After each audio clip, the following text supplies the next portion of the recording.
input type meet. Okay, we'll give it a value, which is gonna be value,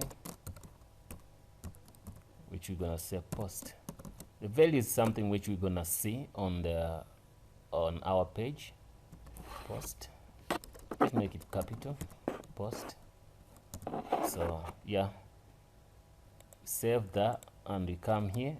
Yes, you can see we have our button. When you click it, nothing happens anyway because we haven't told the button to do something. So what we're gonna do here, we make sure we put the button maybe down. So we're gonna create a break, which is gonna be BR.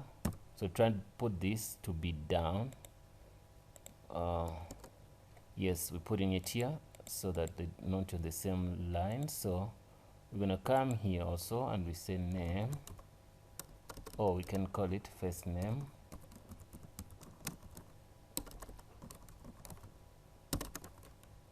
Name, we save that, and yes, we're gonna do one by one so we don't want to confuse a lot of people here.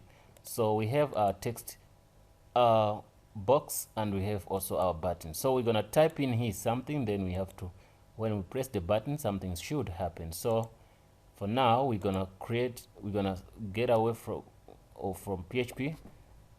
We can do this if we want to. We can write our PHP in here, and you go in and say PHP, and so you can see that PHP is being embedded into HTML here. So we're gonna declare this guy who's gonna be first name. Copy that to avoid retyping that, and say $, first name equals to $, underscore post. Then you do this and close that.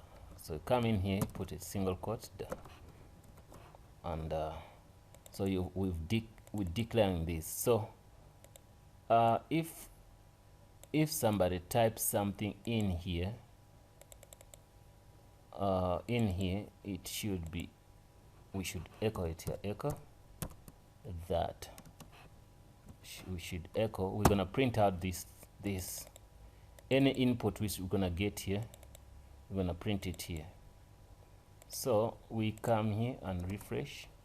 It gives us this is a undefined index first name. So don't care about that. That's something small. When we say Dlamini, then you post, something should happen, but nothing's happening. So I wonder why. So but you say input type button. Oh, sorry, we should name it submit so that the button is gonna work. So yeah, okay, if we say this guy called Dlamini and post, yes, we get